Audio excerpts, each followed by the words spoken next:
Hello दोस्तों, आज हम स्टार्ट कर रहे हैं जो स्टेट एग्जीक्यूटिव है और स्टेट लेजिस्लेटिव और स्टेट जुडिशरी के संबंध में जो भी एमसीक्यू बनते हैं, जो भी क्वेश्चन बनते हैं। और इससे पहले जो हमने कंप्लीट किया है वो 151 यानी पार्ट 5 वाला हमने कंप्लीट किया है। और ये आपको झारखंड एपीओ के लिए अगर आप देने जा रहे हैं, क्योंकि 20 तारीख का पेपर है अब तो, ठीक है, तो अब इतना टाइम है नहीं, वैसे फिर भी एक बार इसको देख जाना वीडियो को, ठीक है। यहाँ तक सुप्रीम कोर्ट तक के जो प्रोविजन है ना, या हाई कोर्ट तक के जो प्रोविजन है इसमें, मतलब हाई कोर्ट तक की प्रोविजन है और सुप्रीम कोर्ट वाला जो प्रोविजन है उससे संबंधित जो वीडियो है वो बन चुका है। तो यहाँ तक के प्रोविजन आप जरूर पढ़ जाना, ठीक है, क्योंकि इसके बाद से जो इंपॉर्टेंट है जुडिशरी के हिसाब से, वो केस लॉ से संबंधित, वो फिर आता है मेन 352 से रिलेटेड, ठीक है, और उसके बाद में 368 से रिलेटेड। यहां पर केस लॉ से रिलेटेड जो प्रोविजन है वो इंपॉर्टेंट होते हैं। उसके बाद यहाँ के बाद से कोई खास ऐसे जो प्रोविजन है, एक 245 और 246 से रिलेटेड जो वहां पर डॉक्ट्रिन है, ठीक है ना, और या फिर थोड़े बहुत केस लॉ है, ये काम आपके आएंगे। 3 से रिलेटेड अभी केस लॉ यहाँ पर बचे हुए हैं और बाकी इतने इंपॉर्टेंट केस लॉ यहाँ पर नहीं है जो 301 से रिलेटेड है या वो इतने इंपॉर्टेंट यहाँ पर नहीं पूछे जाएंगे जुडिशरी के हिसाब से। ये जो केस लॉ हैं यहाँ तक आपको जरूर पूछे जाएंगे और इससे पहले वाले जो भी वीडियो हैं वो आप कंप्लीट करके जाना, ठीक है। तो आज स्टार्ट करते हैं इसको। और ये आपका जो स्टेट वाला प्रोविजन है ये आता है पार्ट 6 में, ठीक है, जो आर्टिकल 152 से लेकर के 237 तक के प्रोविजन इसमें है।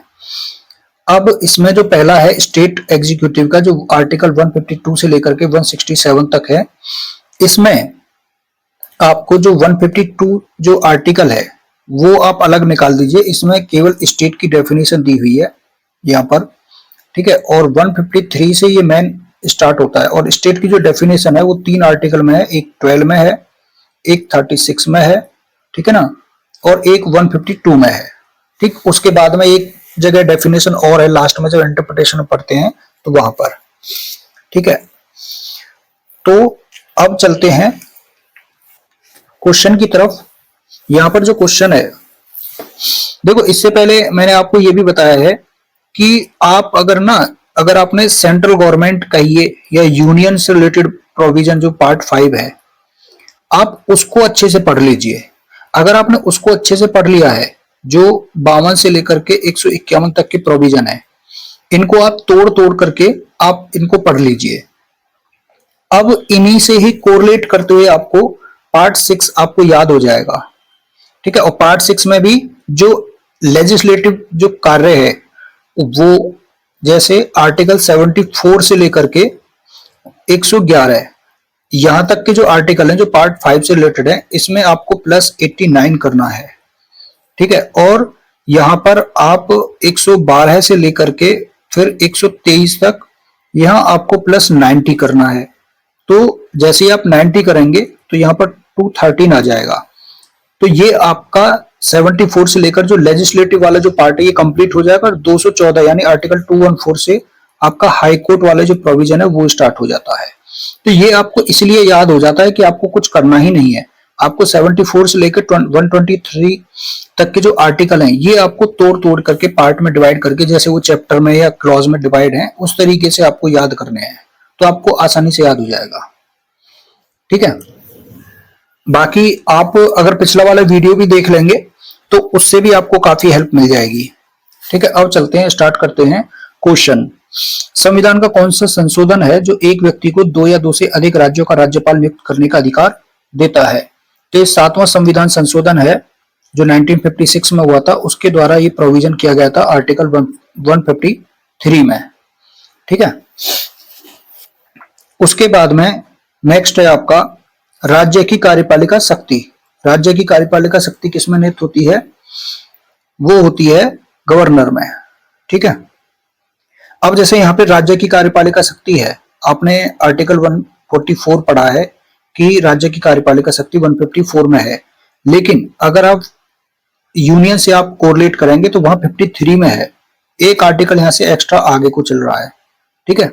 तो 53 में यहां पर दे रखा है कि संघ की जो कार्यपालिका शक्ति है वो राष्ट्रपति में होगी। उसके बाद में नेक्स्ट है राज्य कार्यपालिका का प्रधान कौन होता है, तो वह राज्यपाल होता है। ठीक है, 154 से कोरिलेट है। उसके बाद में नेक्स्ट है कौन अपना पद भारत के राष्ट्रपति के प्रसाद पर्यंत धारण करता है, तो कौन है, वह है स्टेट जो गवर्नर है स्टेट के, वो यानी आर्टिकल 156 में ये दिया हुआ है। और जो 155 है वो बताता है यहाँ पर अपॉइंटमेंट के बारे में, यानी राज्यपाल की नियुक्ति के बारे में, किसके द्वारा की जाती है, राष्ट्रपति के द्वारा। और जो 156 है वो बताता है पदावधि के बारे में, ड्यूरेशन जो है इनकी पदावधि राज्यपाल की, उसके बारे में कि राष्ट्रपति के प्रसाद पर्यंत पद धारण करेंगे। ठीक है, यानी during the pleasure of the president of India. उसके बाद में नेक्स्ट है कौन भारत के राष्ट्रपति की इच्छा तक ही पद पर बना रहता है, अलग ऑप्शन दे दिए इसमें, राज्य का राज्यपाल। ठीक है, उसके बाद में नेक्स्ट है यहाँ पर राज्यपाल के पद त्याग की स्थिति में त्याग पत्र किसे संबोधित किया जाएगा, तो पद त्याग की स्थिति में ये राष्ट्रपति को दिया जाएगा। आर्टिकल 156 का क्लॉज 2 यहाँ पर बताता है। ठीक है, उसके बाद में नेक्स्ट है आपका क्वेश्चन आर्टिकल 156(3) के अनुसार राज्यपाल कितनी अवधि तक पद धारण करता है, तो राज्यपाल पद धारण करता है पद ग्रहण की तारीख से 5 वर्ष की अवधि तक। ठीक है ना, कौन, राज्यपाल। तो इसका आंसर होगा ए। उसके बाद में नेक्स्ट है आपका 8th नंबर क्वेश्चन राज्यपाल की मृत्यु की स्थिति में अगले राज्यपाल की नियुक्ति तक कौन पद संभालता है, तो कोई नहीं। ठीक है ना, यानी आर्टिकल 160 यहां पर ये कहता है कि राष्ट्रपति कोई भी इस तरह की अगर कंटिजेंसी होती है, आकस्मिकता होती है, ठीक है, तो वहां पर राज्य के राज्यपाल के कृत्यों के लिए ऐसा उपबंध कर सकता है जो भी वह ठीक समझे। ठीक है, तो ये 160 में दिया हुआ है। तो इस तरीके से यहां पर जो 157 है, अब क्योंकि 160 आ गया, तो 157 में क्वालिफिकेशन दे रखी है राज्यपाल के लिए। भारत का नागरिक होना चाहिए और 35 वर्ष की एज होनी चाहिए। और 158 में पद के लिए शर्तें यानी कंडीशंस दे रखी हैं राज्यपाल के लिए। ठीक है, उसके बाद में 158, 159 के बाद 159 में शपथ, 159 यानी 159 में राज्यपाल के लिए शपथ का प्रावधान किया गया है। ठीक है ना, नेक्स्ट है आपका संविधान का कौन सा आर्टिकल है जो किसी राज्य के राज्यपाल को क्षमादान की शक्ति प्रदान करता है, तो आर्टिकल 161। ठीक है, यानी 72 आर्टिकल जो राष्ट्रपति को प्रदान करता है, वहीं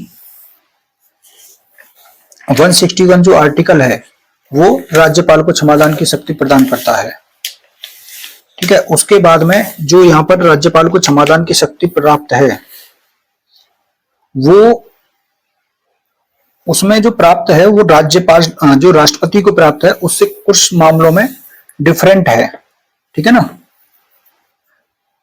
यानी जो राष्ट्रपति है उसको दंड न्यायालय जो सेना न्यायालय होते हैं उनके बारे में भी क्षमादान की शक्ति प्राप्त है और मृत्युदंड के मामले में भी। ठीक है, जबकि राज्यपाल को ऐसा पावर नहीं है। उसके बाद में यहां पर नेक्स्ट है 10th क्वेश्चन आर्टिकल 163 के अधीन राज्यपाल की विवेक शक्तियों को निम्न में से किस मामले में न्यायिक पुनर्विलोकन के अधीन लिया गया है, तो ये है आपका नवाब राबिया और बामन फेलिक्स वर्सेस जो वाइस प्रेसिडेंट है आपके उपसभापति, मतलब डिप्टी चेयरमैन जो है, ये तो चेयरमैन कहलाएंगे ना, उपसभापति, उपराष्ट्रपति तो हो गए वाइस प्रेसिडेंट। ठीक है, उसके बाद में अब जो 163 आर्टिकल आया है यहाँ पर 161 के बाद में, तो यहाँ पर जो 162 आर्टिकल है वो स्टेट की जो एग्जीक्यूटिव है पावर है उसके एक्सटेंशन के बारे में बात करता है।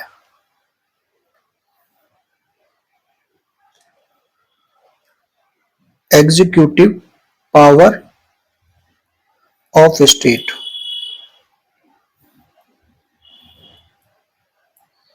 इसके एक्सटेंशन के बारे में बात करता है।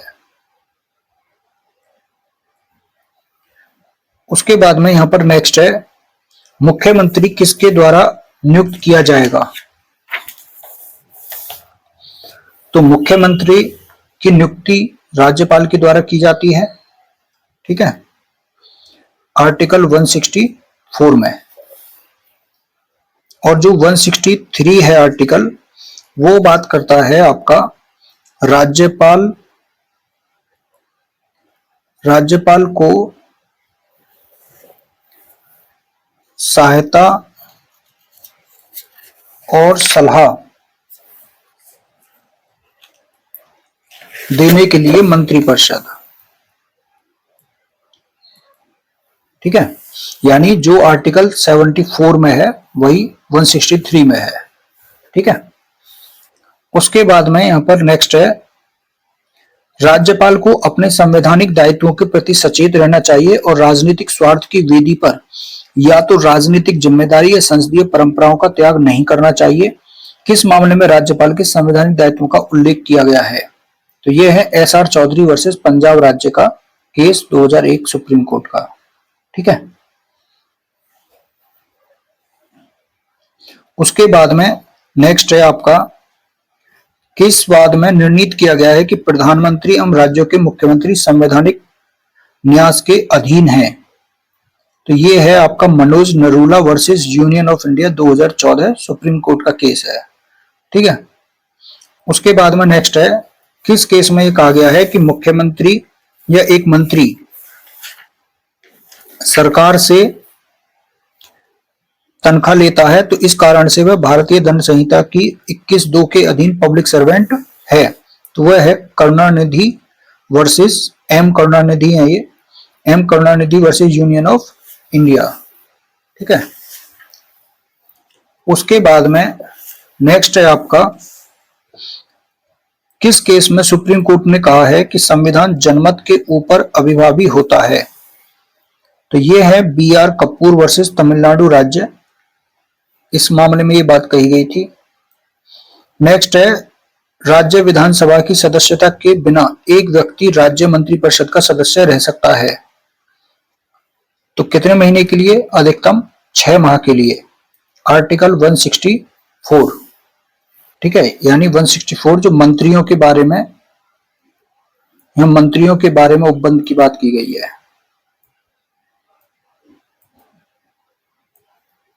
ठीक है। यानी इसी में है जो 164 का 1A है कि कितनी संख्या उसकी 15% से अधिक नहीं होती है जो विधानसभा की टोटल संख्या होती है, ठीक है। और कम से कम 12 से कम जो है, मुख्यमंत्री सहित 12 से कम नहीं होगी राज्य में मंत्रियों की संख्या, ठीक है। और ये 91st जो अमेंडमेंट है उसके द्वारा यहां पर ये प्रोविजन किया गया था, ये आपको याद रखना है। और फिर वही जो जैसे 75(3) आता है, ऐसे ही यहां पर 164(2) रहेगा कि जो मंत्रिपरिषद है वो विधानसभा के प्रति सामूहिक रूप से उत्तरदायी होगी, यानी कि जो कलेक्टिव लायबिलिटी की बात की गई है वो 162 में 164 के क्लॉज 2 में है। नेक्स्ट है, कौन राष्ट्रपति द्वारा नियुक्त नहीं किया जाता है। तो यहां पर जो एडवोकेट जनरल होते हैं, महाधिवक्ता जो होते हैं, वो राष्ट्रपति द्वारा नियुक्त नहीं किए जाते हैं, उनकी नियुक्ति राज्यपाल के द्वारा की जाती है। जैसे वहां अटॉर्नी जनरल की अपॉइंटमेंट की जाती है 76 में,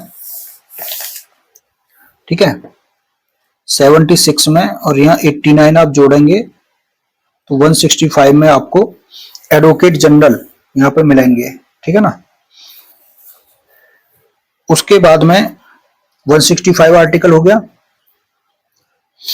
नेक्स्ट है, कौन महाधिवक्ता नियुक्त नहीं किया जा सकता है। तो महाधिवक्ता नियुक्त कौन नहीं किया जा सकता है, तो एक अधिवक्ता जिसकी 7 वर्ष की वकालत हो, ठीक है।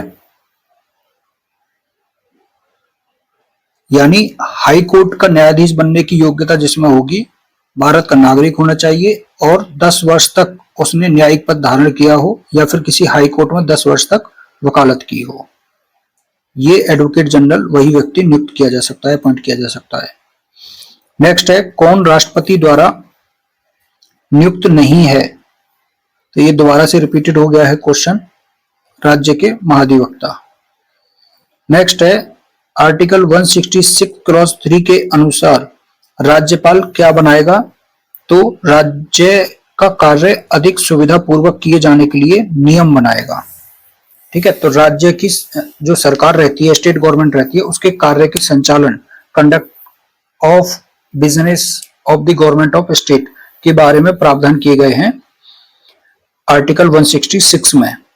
ठीक है, और जो स्टेट की कार्रवाई होती है वो राज्यपाल के नाम से की जाती है इस आर्टिकल के अकॉर्डिंग। उसके बाद में नेक्स्ट है, किस केस में यह कहा गया है कि आर्टिकल 161 के अधीन राज्यपाल की दंड को निलंबित करने की शक्ति सुप्रीम कोर्ट के द्वारा आर्टिकल 145 के अधीन बनाए गए नियम के अधीन है? तो ये बात कही गई थी के.एम. नानावटी वर्सेस मुंबई राज्य 1961 सुप्रीम कोर्ट के केस में। नेक्स्ट है, किस केस में सुप्रीम कोर्ट ने कहा है कि लाभ के पद से अभिप्राय ऐसे पद से है जिसके साथ आर्थिक लाभ जुड़े हुए हों? तो PA. Sangma versus Pranab Mukherjee 2013 supreme Court के केस में ये बात कही गई थी। नेक्स्ट है, किस केस में, यह केस है ये, किस केस में सुप्रीम कोर्ट ने कहा है कि राज्यपाल के द्वारा एक राज्य में केवल एक महाधिवक्ता की नियुक्ति की जा सकती है, एक से अधिक नहीं, अतिरिक्त महाधिवक्ता एक से अधिक हो सकते हैं? तो MT. Khan versus state of Andhra Pradesh 2004 supreme Court के केस में ये बात कही गई थी।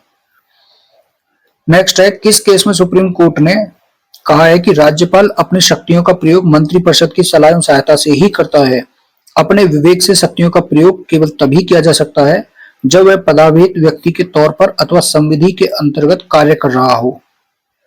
तो state of Gujarat versus justice R.A.. Mehta 2013 supreme court का ये केस है। नेक्स्ट है, किस केस में सुप्रीम कोर्ट ने कहा है कि क्षमादान की शक्ति राज्यपाल की कार्यपालिका शक्ति है, अपनी इन शक्तियों के प्रयोग में राज्यपाल के द्वारा अभियुक्त को निर्दोष अथवा दोषी नहीं ठहराया जा सकता है, यह न्यायालय का कार्य है? तो ये नारायण दत्त वर्सेस पंजाब राज्य 2011 सुप्रीम कोर्ट के मामले में बात कही गई। नेक्स्ट है, किस केस में सुप्रीम कोर्ट ने कहा है कि जब विधानसभा सत्र में ना हो तब राज्यपाल के द्वारा कभी भी अध्यादेश जारी करने की अपनी शक्तियों का प्रयोग किया जा सकता है, जो ऑर्डिनेंस जारी किया जाता है। ठीक है, वैसे तो ये 213 से रिलेटेड है, अध्यादेश जारी करने की जो शक्ति है, केस यहाँ पर आ गया है ये। ठीक है, ये है आर कृष्णैया वर्सेस आंध्र प्रदेश राज्य 2005 सुप्रीम कोर्ट। उसके बाद में नेक्स्ट है, किस केस में सुप्रीम कोर्ट ने कहा है कि कोई भी व्यक्ति जो राज्य के विधानमंडल का सदस्य नहीं है वह 6 माह तक मंत्री पद पर रह सकता है, 6 माह के बाद वह विधानमंडल की सदस्यता के बिना मंत्री पद पर नहीं रह सकता है? तो एस.आर. चौधरी वर्सेस पंजाब राज्य। ठीक है, उसके बाद में नेक्स्ट है, किस केस में सुप्रीम कोर्ट ने कहा है कि राज्यपाल किसी अभियुक्त की सजा को कम करने की शक्ति का प्रयोग राज्य सरकार की सहायता एवं सलाह पर ही कर सकता है? तो ये कही गई थी state of Himachal Pradesh versus Rajkumar उर्फ बिट्टू 2021 सुप्रीम कोर्ट। उसके बाद में नेक्स्ट है, किस केस में सुप्रीम कोर्ट ने कहा है कि राज्यपाल और राष्ट्रपति दोनों संवैधानिक प्रमुख हैं, वास्तविक नहीं, वह अपने सभी कार्य मंत्रिपरिषद की सलाह पर करेंगे सिवाय जहां संविधान में विवेक के बारे में स्पष्ट लिखा हो? तो यह शमशेर सिंह वर्सेस पंजाब राज्य 1974 सुप्रीम कोर्ट। तो इस तरीके से ये आपके प्रोविजन यहां पर खत्म होते हैं, एक पार्ट आपका। ठीक है, और यहां पर जो लास्ट आपका आर्टिकल है 167 वो सीएम के ड्यूटीज के बारे में बात करता है। ठीक है, जैसे वहां पर प्रधानमंत्री के जो कर्तव्य दे रखे हैं, ठीक है, शायद 78 में 78 ही बैठेगा यहां से। ठीक है ना, 78 में वहां पर पीएम की ड्यूटी दे रखी है, और इसमें आप 89 यानी 89 जोड़ेंगे तो 167 आ जाएगा। तो यहाँ पर सीएम की ड्यूटी है। उसके बाद में यहाँ पर नेक्स्ट है स्टेट की लेजिस्लेचर, उससे रिलेटेड क्वेश्चन, आर्टिकल 168 से लेकर के 213। तो नेक्स्ट क्वेश्चन है यहाँ पर, पहला क्वेश्चन है इसका, किस भारतीय राज्य में विधान परिषद है? तो इनमें से है आंध्र प्रदेश में। ठीक है, 6 राज्यों में विधान परिषदें हैं। बिहार है, महाराष्ट्र है, कर्नाटक है, उत्तर प्रदेश है, आंध्र प्रदेश है, तेलंगाना है। ठीक है, तो इस तरीके से आपको ये याद रख लेना है। अब इसको आपको याद रख सकते हो, तम्बुक के नाम से भी याद रख सकते हो।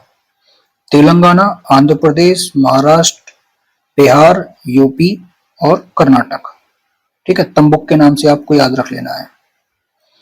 उसके बाद में नेक्स्ट है, किसी राज्य की विधान परिषद में सदस्यों की कुल संख्या उस राज्य की विधानसभा के सदस्यों की कुल संख्या से ज्यादा नहीं होगी, तो 1/3। ठीक है, आर्टिकल 171। उसके बाद में जैसे अब 171 आर्टिकल आया है, तो इससे पहले जो आर्टिकल है 168, तो 168 जो आर्टिकल है वो बात करता है आपका विधानमंडल का, जो लेजिस्लेचर है उसके कॉन्स्टिट्यूशन के बारे में, उसके कॉन्स्टिट्यूशन के बारे में, यानी उनके गठन के बारे में। जैसे आप पढ़ते हैं 79, 80, 81, इसको आप पढ़ते हैं संसद का संसद, फिर राज्यसभा और फिर लोकसभा। ठीक है, इसको आप सरला के नाम से भी जानते हैं। 79, 80, 81, तो ऐसे ही यहां पर है, संसद की जगह पे यहां पे क्या आ गया, विधानमंडल। ठीक है ना, यानी लेजिस्लेचर। फिर उसके बाद में यहां पर 168 के बाद में 169 में यहां पर राज्यसभा है, तो यहां पर कौन रहता है स्टेट में, विधान परिषद। ठीक है, यानी जो लेजिस्लेटिव काउंसिल है, विधान परिषद का गठन यहाँ पर, या उत्साधन बोलते हैं उसको हिंदी में, या सृजन बोलते हैं, जो एबोलिशन करना है या फिर क्रिएशन करना है। ठीक है, और फिर यहाँ 81 में लोकसभा है, तो यहाँ पर 170 में कौन रहेगा, विधानसभा, यानी लेजिस्लेटिव असेंबली, विधानसभा। तो 170, 170 के बाद में 71 ये आ गई। ठीक है, और जो अभी यहां पर पढ़ेंगे, ठीक है ना, 170 और 171 से रिलेटेड अभी कुछ प्रोविजन है, उनको भी पढ़ेंगे। तो पहले नेक्स्ट क्वेश्चन देखते हैं, किसी राज्य की विधानसभा में सदस्यों कुल संख्या, ये तो हमने पढ़ लिया, 1/3 होगी 171 1 के अनुसार। तो 171 में क्या था यहां पर, विधान परिषद की संरचना। ठीक है ना, विधान परिषद की संरचना 171 में। नेक्स्ट है, राज्यपाल द्वारा राज्य विधान परिषद में कितने सदस्यों को नॉमिनेट किया जा सकता है, राज्यपाल के द्वारा। तो यहां पर है आपका 1/6 हैं। ठीक है, 1/6 सदस्य यहां पर राज्यपाल के द्वारा विधान परिषद में नॉमिनेट किए जाते हैं। ठीक है, ये आर्टिकल 171 क्लॉज 3 आपको बताता है। उसके बाद में देखो 170 जो आर्टिकल है, आप उसके बारे में पढ़ते हैं, तो वहां पर होता है जो विधानसभा है उसमें 500 तक, मतलब उसमें मैक्सिमम विधानसभा में मेंबर हो सकते हैं। ठीक है, और मिनिमम 60।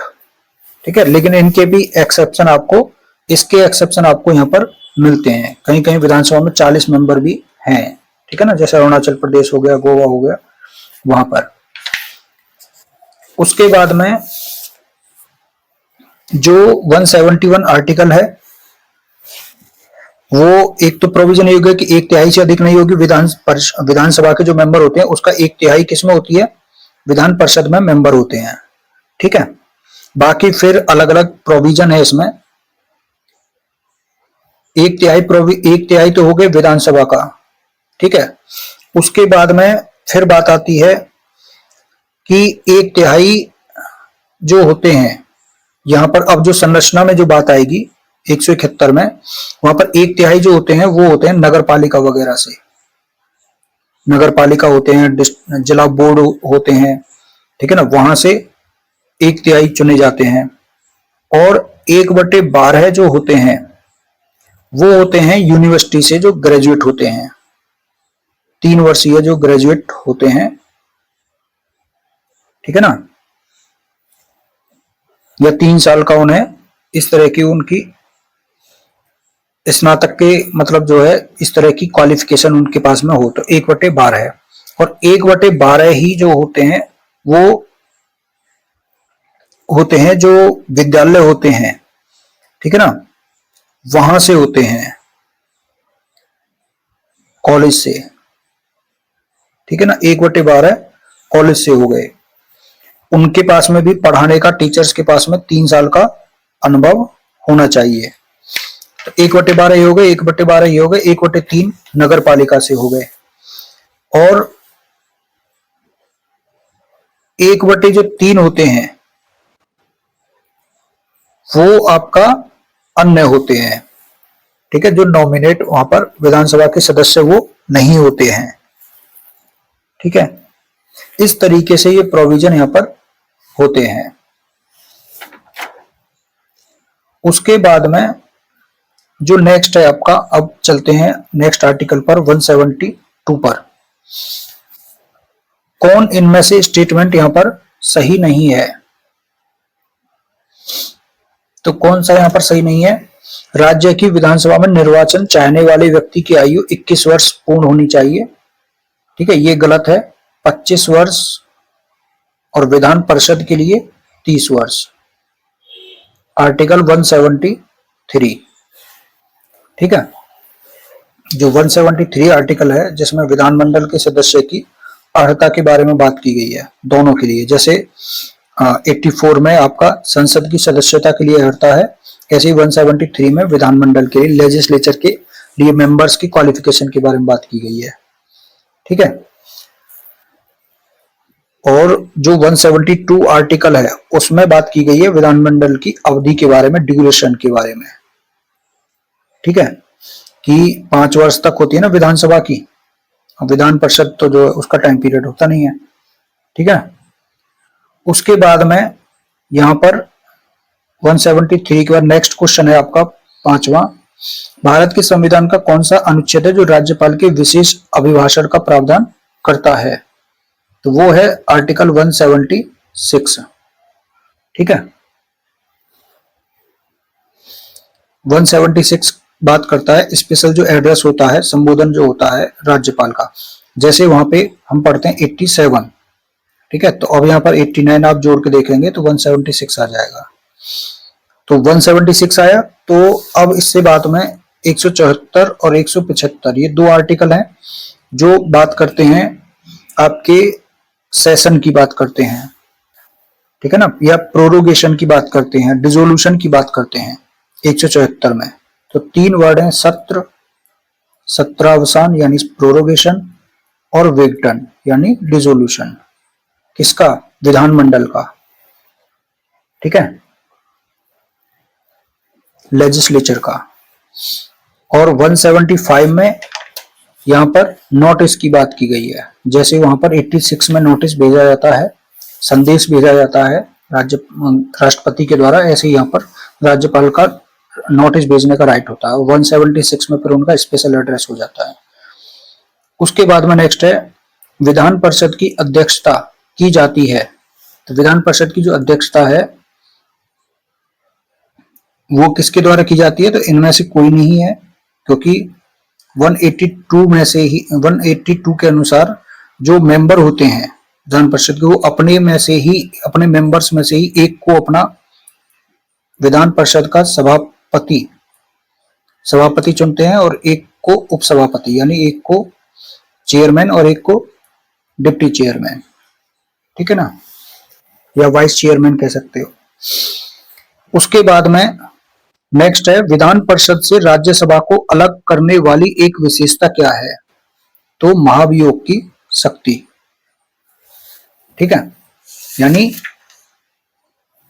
जो सेंटर में है वहां पर राज्यसभा की तरह ही राज्य की जो विधान परिषद है उसके सदस्यों का चुनाव इनडायरेक्ट तरीके से होता है, और जो मेंबर हैं उनका नॉमिनेशन भी राज्यसभा के सदस्यों की तरह ही यहाँ पर होता है, ठीक है, और सदस्यता का जो कार्यकाल है वो भी राज्यसभा की भांति होता है।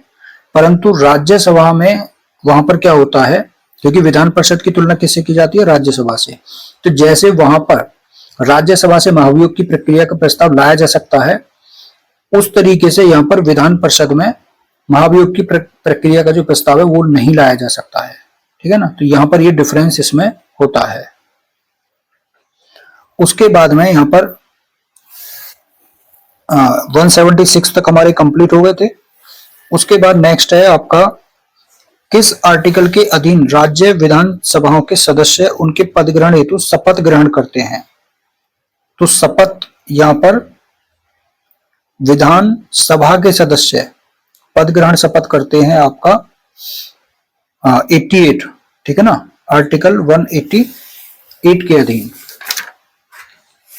तो जैसे वहां पर हम पढ़ते हैं 99 आर्टिकल, ठीक है ना, शपथ में, ऐसे ही यहाँ पर 188 आर्टिकल है जो शपथ के बारे में प्रावधान बताता है। अब उसके बाद में जैसे हम वहां पर 176 के बाद में 177 की अगर हम बात करें, तो जैसे वहां पर जो अटॉर्नी जनरल थे 76 में, और उनके साथ में हम कौन सा आर्टिकल पढ़ते हैं, 88, ठीक है, कि यहाँ पर महान्यायवादी के अधिकार होते हैं सदन में, ठीक है, बोले, कार्रवाई में भाग ले, लेकिन वोटिंग का राइट वहां पर नहीं होता। ऐसे ही यहाँ पर 177 में महाधिवक्ता जो होता है, एडवोकेट जनरल जो होता है, उसके राइट के बारे में बात की गई है 177 में, ठीक।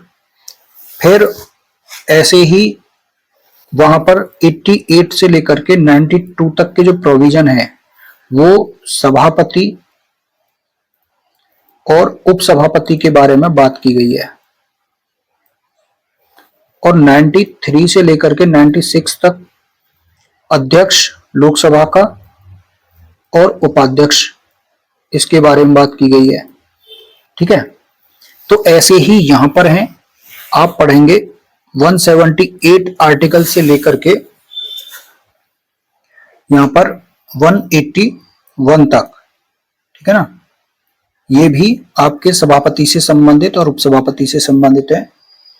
और फिर यहां पर जो 182 है, 182 से लेकर के 185 तक, ये अध्यक्ष और उपाध्यक्ष के बारे में बात की गई है, ठीक है। तो उन प्रोविजन को आप पढ़ लेंगे तो इस तरीके से आप कोरिलेट कर सकते हैं। उसके बाद में यहां पर नेक्स्ट है आपका 180, ये आर्टिकल कितने हो गए, 185, ठीक है ना, और 186 में क्या था, अध्यक्ष, उपाध्यक्ष या सभापति, उपसभापति, इन सब के क्या है, वेतन और भत्ते, ठीक है ना, इनके बारे में बात की गई है 186 में। और एक बचा फिर यहां पर 187 में सेक्रेटेरिएट की बात की गई है, यानी सचिवालय की बात की गई है 187 में, ठीक है। जैसे वहां पे हम पढ़ते हैं 98 यूनियन वाले चैप्टर में या भाग में।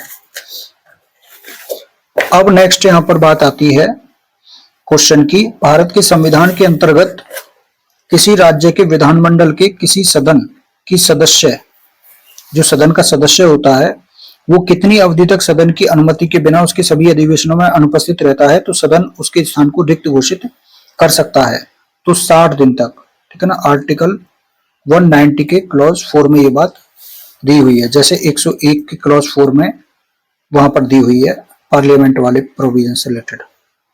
ठीक है, उसके बाद में तो 101 आ गया। ठीक है, अब यहां से स्टेट वाले जो प्रोविजन है ना वो इतने इंपॉर्टेंट नहीं है। ठीक है, अब आप सेंटर वाले जो प्रोविजन है यहां से उनको पढ़ लेना। ठीक है, बाकी तो कोरिलेशन है, कोरिलेशन आपको पता ही है कि 111 तक आपको +89 करना है। ठीक है, उसके बाद में नेक्स्ट है धन विधेयक कहां पेश किया जाता है। तो धन विधेयक आपका विधानसभा में और विधान परिषद को भेजा जाता है, जैसे वहां लोकसभा में पेश किया जाता है। ठीक है, आर्टिकल 198 के अकॉर्डिंग। नेक्स्ट है, यदि यह प्रश्न उठता है कि विधान परिषद वाले किसी राज्य के विधानमंडल में प्रस्तुत किया गया कोई विधेयक धन विधेयक है या नहीं, तो उस पर किसका निर्णय रहता है। तो उस पर उस राज्य की विधानसभा के स्पीकर का यानी अध्यक्ष का। जैसे वहां लोकसभा अध्यक्ष का होता है, ऐसे यहाँ राज्य विधानसभा अध्यक्ष का होता है। नेक्स्ट है, राज्य के राज्यपाल के द्वारा अध्यादेश निर्गत करने की यानी जारी करने की शक्ति का उल्लेख किस आर्टिकल में दिया हुआ है। तो ये आर्टिकल 213 है। ठीक है, जैसे वहां 123 है, ऐसे ही यहाँ पर 90 आप जोड़ेंगे तो 213 है। ठीक है, और इसी से रिलेटेड एक केस भी है, ए के Rao versus Union of India 1982 supreme court. इस मामले में सुप्रीम कोर्ट ने कहा कि जो अस्पष्ट या अयुक्तियुक्त,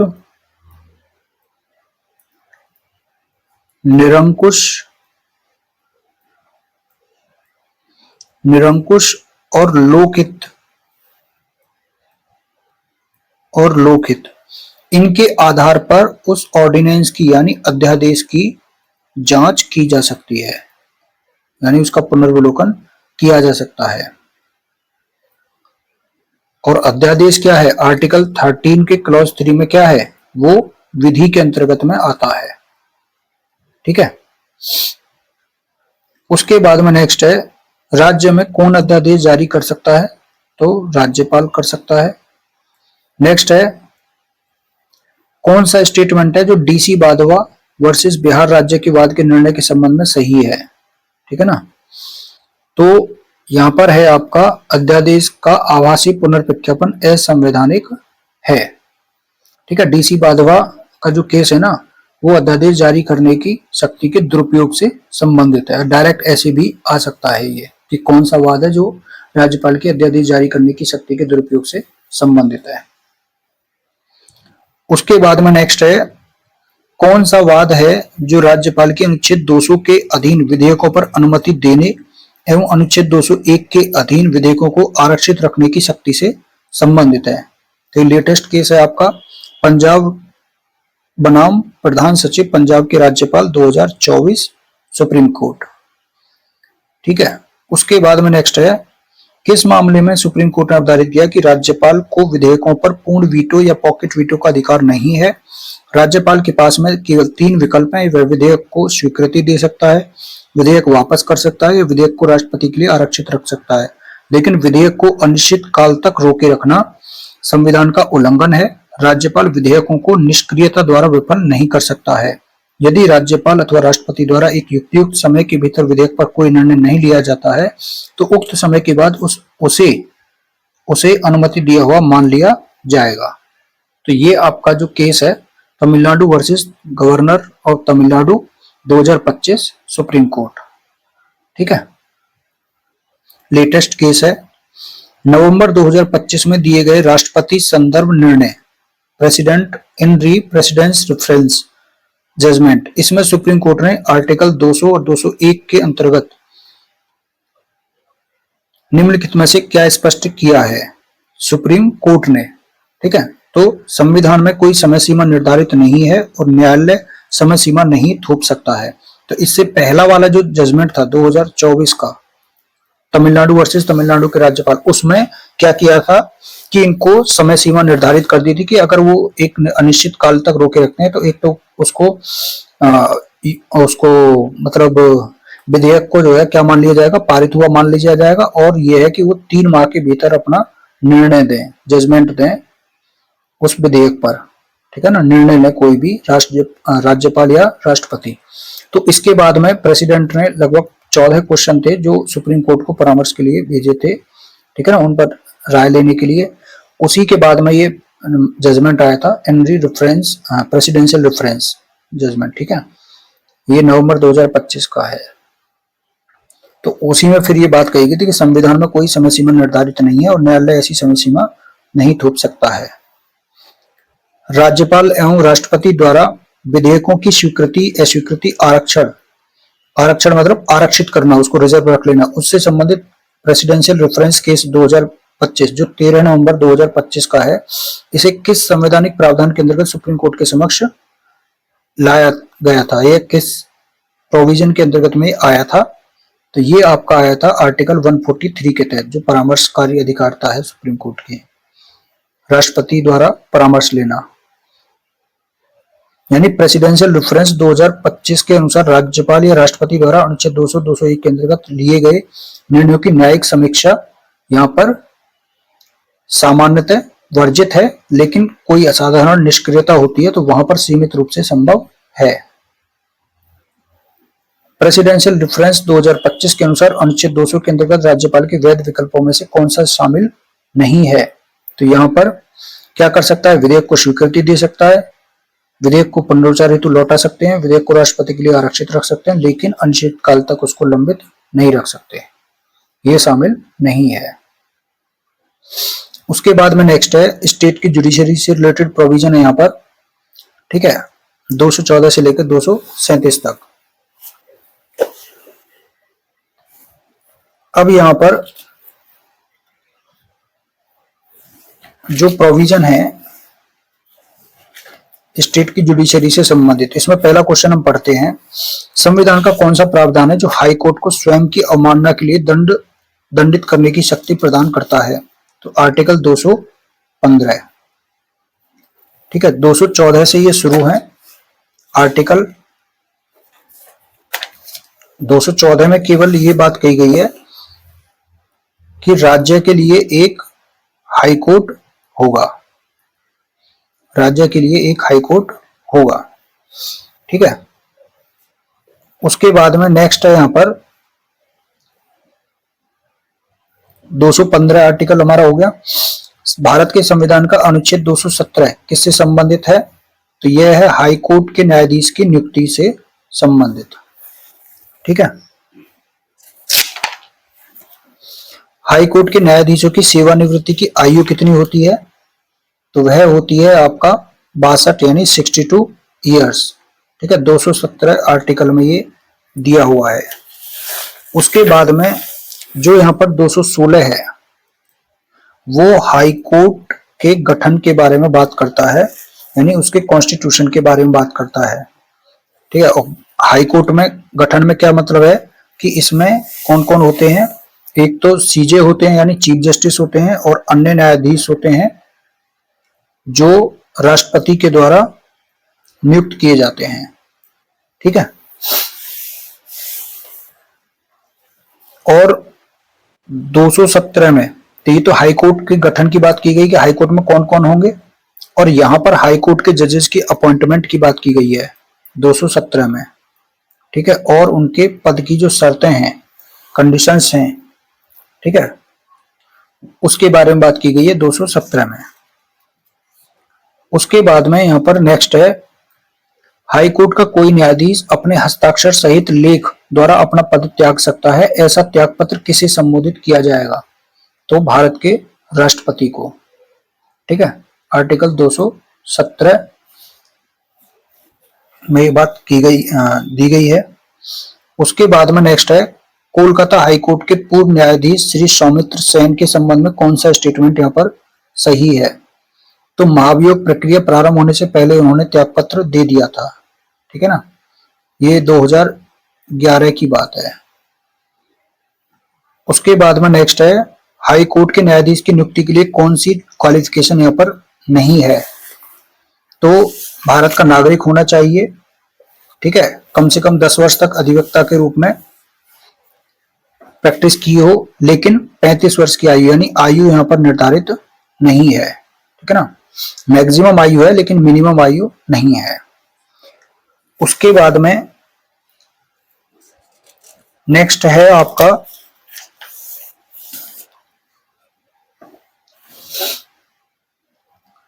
सेवंथ क्वेश्चन, अगर किसी हाई कोर्ट के न्यायाधीश की उम्र के बारे में कोई सवाल उठता है तो सवाल का फैसला कौन करेगा? तो यहाँ पर भारत के चीफ जस्टिस से सलाह लेने के बाद में राष्ट्रपति, ठीक है ना, आर्टिकल 217 क्लॉज 3। और यहाँ पर राष्ट्रपति का जो निर्णय रहेगा वही फाइनल होगा। नेक्स्ट है, भारत के संविधान के किस अनुच्छेद के द्वारा राष्ट्रपति को उच्च न्यायालय का कार्यकारी मुख्य न्यायाधीश नियुक्त करने की पावर दी हुई है? तो आर्टिकल 223 के अधीन, ठीक है।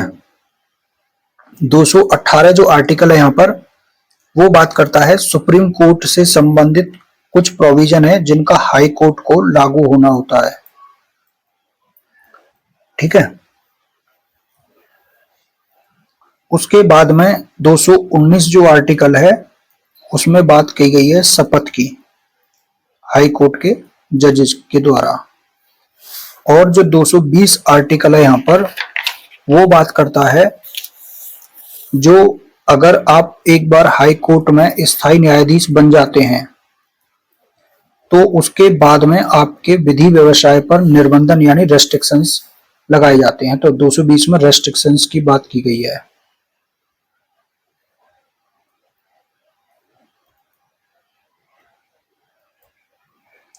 उसके बाद में 221 जो आर्टिकल है उसमें न्यायाधीशों के वेतन के बारे में बात की गई है, ठीक है।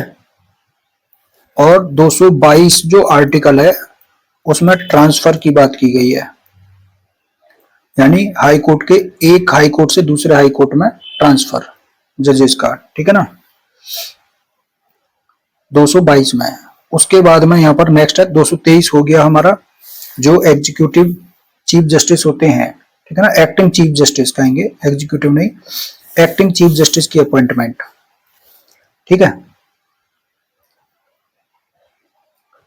उसके बाद में नेक्स्ट है हाई कोर्ट में राष्ट्रपति अतिरिक्त एवं कार्यकारी न्यायाधीश की नियुक्ति कितनी अवधि तक के लिए कर सकता है? तो ये कर सकता है आपका 2 वर्ष से अनधिक, यानी 2 वर्ष के लिए, ठीक है। और ये दिया हुआ है आपका 224 आर्टिकल में। इसमें आपके दोनों दिए हुए हैं, एक एडिशनल और एक एक्टिंग जजेस की अपॉइंटमेंट, ठीक है। और इनकी जो होती है वो भी 62 साल ही होती है आयु, जो मतलब ये कितनी अवधि तक कार्य कर सकते हैं? तो 62 वर्ष की आयु तक, ठीक है। उसके बाद में नेक्स्ट है यहाँ पर भारत के संविधान में हाईकोर्ट की बैठकों में सेवानिवृत्त उच्च न्यायालय के न्यायाधीशों की नियुक्ति ये किस में दिया हुआ है? तो 224 ए आर्टिकल में हाईकोर्ट की बैठकों में रिटायर्ड जजेस की अपॉइंटमेंट, ठीक है। और ये जो प्रोविजन है वो 15वें संविधान संशोधन के द्वारा 224 से जोड़ा गया था, ठीक है ना। उसके बाद में नेक्स्ट है कौन सी रिट हाई कोर्ट के द्वारा जारी की जा सकती है? तो ये सभी रिट हाई कोर्ट के द्वारा जारी की जा सकती है आर्टिकल 226 के अकॉर्डिंग।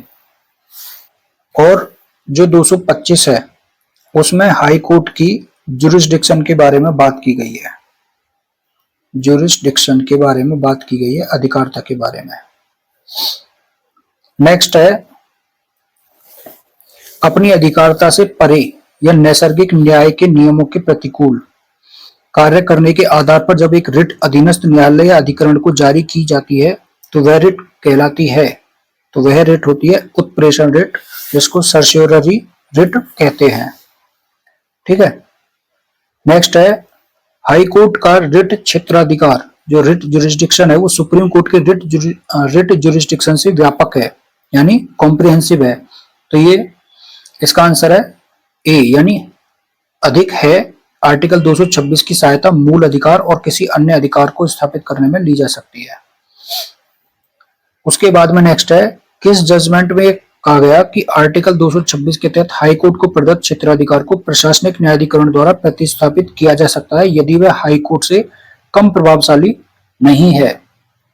तो ये बात कही गई थी S P Sampath Kumar versus Union of India 1987 Supreme Court के केस में। नेक्स्ट है, एक पासपोर्ट अधिकारी ने बिना सुने जाने का उचित अवसर दिए रद्द कर दिया। मतलब एक पासपोर्ट अधिकारी ने बिना सुने जाने का उचित अवसर दिए रद्द कर दिया, जबकि सुनवाई मैंडेटरी थी, आज्ञापक थी। तो इस दशा में परमादेश लेख जारी किया जा सकता है, मैंडेमस रिट जारी की जा सकती है। उसके बाद में नेक्स्ट है, किस केस में कहा गया है कि हाई कोर्ट को आर्टिकल 226, 227 में प्राप्त शक्तियां संविधान के मूल ढांचे में हैं।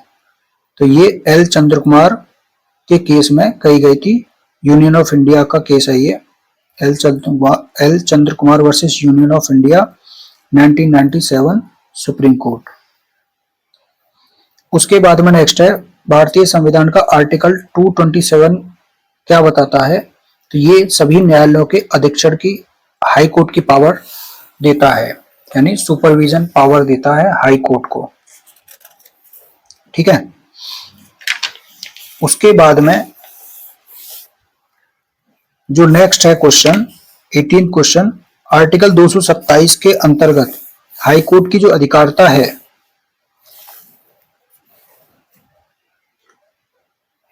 वह उसकी मतलब प्रकृति जो है, उसका नेचर वो सुपरविजन है, यानी पर्यवेक्षणीय है। ठीक है ना, सुपरवाइजरी इन नेचर, सुपरवाइजरी कह सकते हो। नेक्स्ट है, हाई कोर्ट के अधिकारियों और कर्मचारियों की नियुक्ति कौन करता है? तो हाई कोर्ट का चीफ जस्टिस। ठीक है ना, आर्टिकल 229 के अधीन। अब इसमें जो 228 है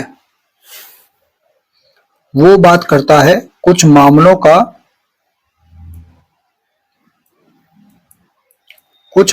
का हाई कोर्ट को ट्रांसफर। उसके बाद में नेक्स्ट है, जिला न्यायाधीशों की नियुक्ति के लिए प्रावधान निहित हैं। तो वो हैं आपके जो भाग 5 है उसका चैप्टर नंबर 6, ठीक है ना, उसमें दिए हुए हैं। जिला न्यायाधीश की नियुक्ति राज्यपाल के द्वारा उच्च न्यायालय के परामर्श से की जाती है। ठीक है ना, आर्टिकल 233 के अनुसार। उसके बाद में नेक्स्ट है आपका 229 आपका हो गया अधिकारी और कर्मचारी। ठीक है ना, उनके खर्चे इन सब के बारे में 229 है। और जो 230 आर्टिकल है, यहाँ पर जो 230 आर्टिकल है वो बात करता है जो हाई कोर्ट का जुरिस्डिक्शन है, हाई कोर्ट की जो अधिकारिता है उसका यूटी जो संघराज्य क्षेत्र है उन पर भी विस्तार यानी एक्सटेंशन जुरिस्डिक्शन का।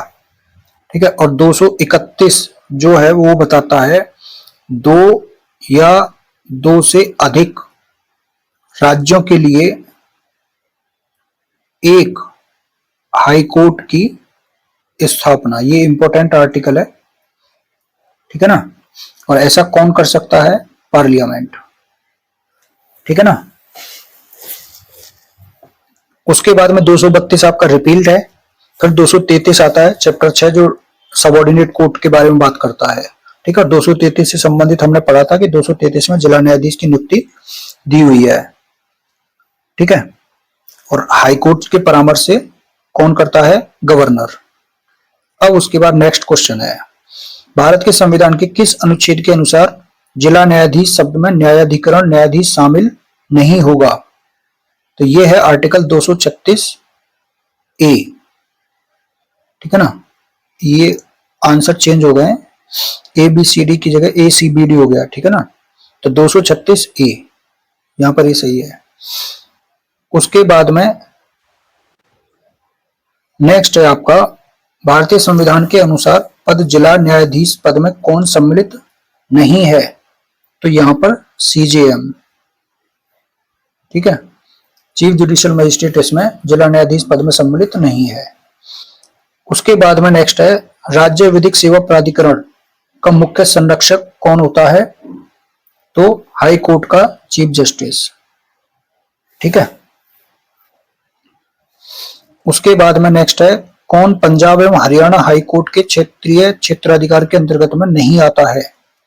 तो दिल्ली। ठीक है ना। उसके बाद में नेक्स्ट है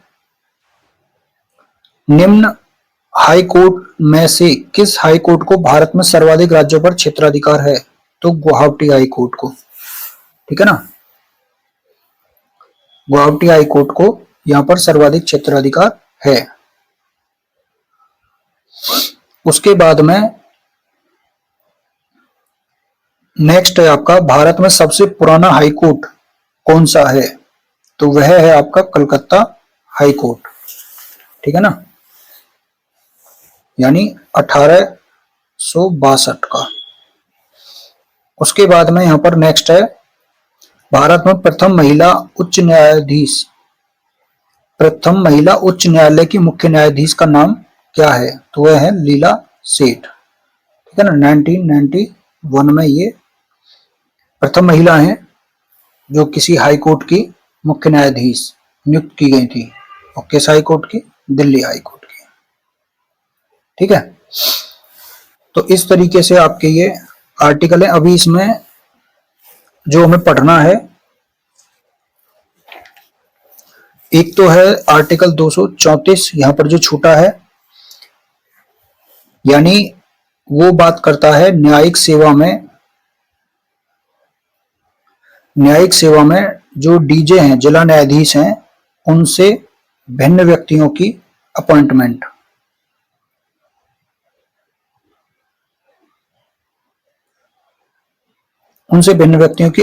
के बारे में बात करता है आर्टिकल 234। उसके बाद में जो आर्टिकल 235 है वो कंट्रोल की बात करता है सबऑर्डिनेट कोर्ट पर। ठीक है, वो कंट्रोल की बात करता है। सबऑर्डिनेट कोर्ट पर जो कंट्रोल है वो किसका होता है? तो हाई कोर्ट का कंट्रोल होता है। तो 235 बात करता है इसकी। और 236 जो आर्टिकल है वो इंटरप्रिटेशन की बात करता है, यानी निर्वचन की। और उसी में ए में जो निर्वचन है वो डीजे की परिभाषा है। ठीक है ना, डिस्ट्रिक्ट जज की। और जो बी इसका पॉइंट है उसी में न्यायिक सेवा यानी जुडिशियल सर्विस की बात की गई है। और जो 227 है, 237 वो बात करता है कुछ वर्ग हैं, जो कुछ क्लासेस के जो मजिस्ट्रेट हैं, उन मजिस्ट्रेटों पर भी इस अध्याय का लागू होना, चैप्टर का।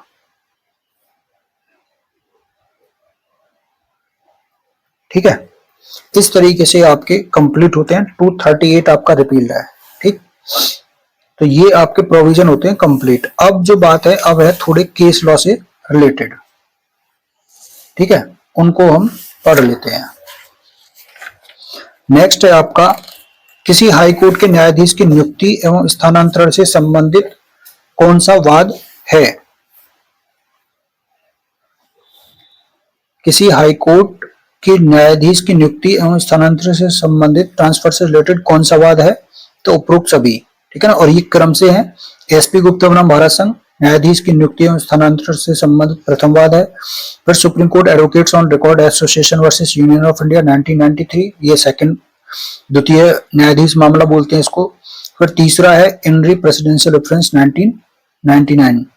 ठीक है, तो ये 3 केस हैं, आपको इनको क्रम से याद रखना है। ठीक है ना।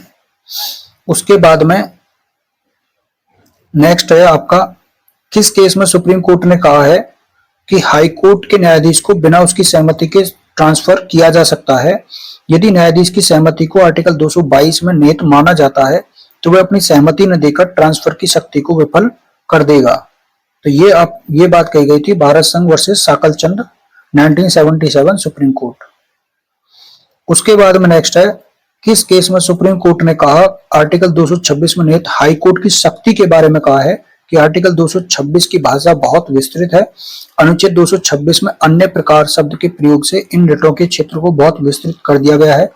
इस शब्द के प्रयोग से भारत में प्रयोग किए जाने वाले इंग्लैंड के परमाधिकार रिटों तक ही सीमित नहीं है, वरन अन्य रिटों के जारी करने तक भी विस्तृत है। तो ये वासप्पा वर्सेस नागप्पा के केस में 1954 के केस में कही गई थी। नेक्स्ट है, किस जजमेंट में सुप्रीम कोर्ट ने कहा है कि अपने निर्णय पर पुनर्विचार करने की हाई कोर्ट की अंतर्निहित शक्ति है। चूंकि यह अभिलेख न्यायालय यानी कोर्ट ऑफ रिकॉर्ड्स है, इसलिए वह अपने रिकॉर्ड को पुनर्विचार यानी रिव्यू करके सही कर सकता है। तो ये बात कही गई थी एनएम थॉमस वर्सेस केरल राज्य 2000 के केस में।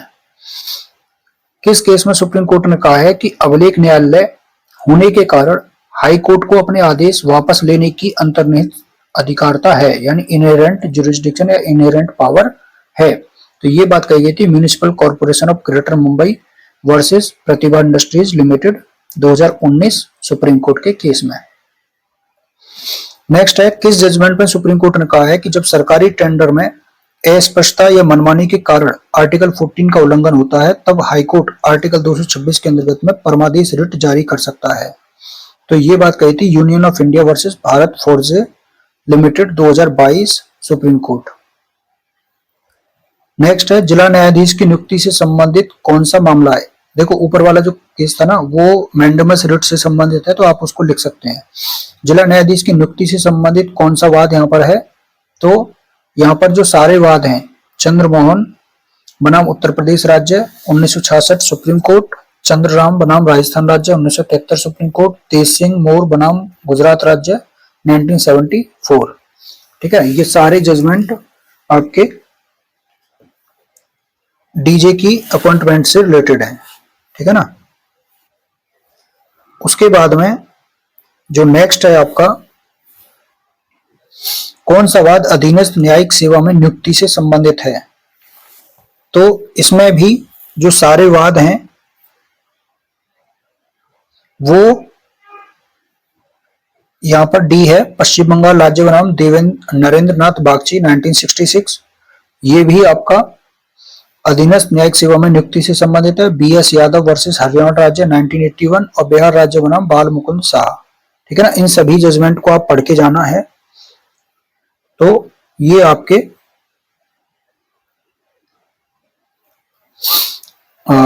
अपॉइंटमेंट से रिलेटेड है। उसके बाद में नेक्स्ट है, यह किस मामले में कहा गया है कि न्यायिक सेवा में नियुक्ति या चयन के मामले में हाई कोर्ट से परामर्श अनिवार्य ही नहीं है बल्कि वास्तविक और प्रभावी होना चाहिए। राज्य सरकार हाई कोर्ट की सिफारिशों को मनमाने ढंग से नजरअंदाज नहीं कर सकती। न्यायिक नियुक्तियों में कार्यपालिका का हस्तक्षेप सीमित होना चाहिए, यह न्यायपालिका की स्वतंत्रता का मूल तत्व है।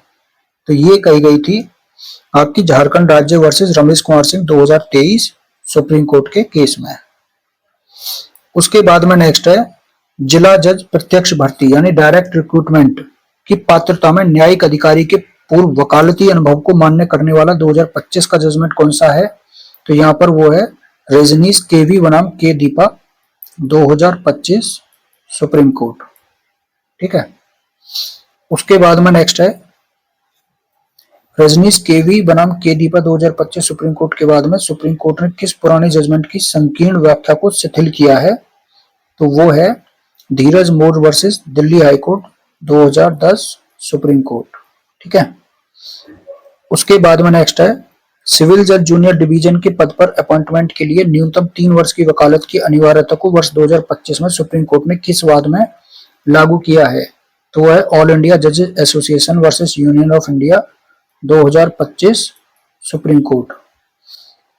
उसके बाद में नेक्स्ट है, ऑल इंडिया जजेस association versus Union of India, ये 16 मई 2025 का आदेश है। इसमें सिविल जज जूनियर डिवीजन पद हेतु 3 वर्ष की वकालत की शर्त लागू करने का मुख्य उद्देश्य क्या है। तो न्यायिक गुणवत्ता एवं व्यवहारिक अनुभव सुनिश्चित करना।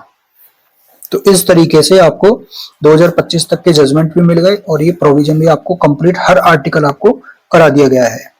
ठीक है, तो इनको आप पढ़ लेना और बाकी कमेंट में बता देना कि आपको लेक्चर में क्या कमी लग रही है और या अच्छा है, तो वो भी आप कमेंट करके बताना। ठीक है, बाकी इस तरीके से आपके अब जो नेक्स्ट क्वेश्चन है वो ज्यादा क्वेश्चन आपके नहीं बचे हैं, ठीक है। 150, 150 या 200 के करीब क्वेश्चन आपके और बच रहे होंगे बस, तो वो भी धीरे धीरे कंप्लीट हो जाएंगे। बाकी यहाँ तक के जो इम्पोर्टेंट थे ये जजमेंट से रिलेटेड भी, अब जजमेंट जो भी रहेंगे वो ओल्ड जजमेंट ज्यादा है, बस जो लेटेस्ट जजमेंट ज्यादातर अभी है वो 301 आर्टिकल पर या 300 ए इन आर्टिकल पर अभी जजमेंट लेटेस्ट है बस, ठीक है। तो आज के लिए इतना ही, थैंक यू सो मच।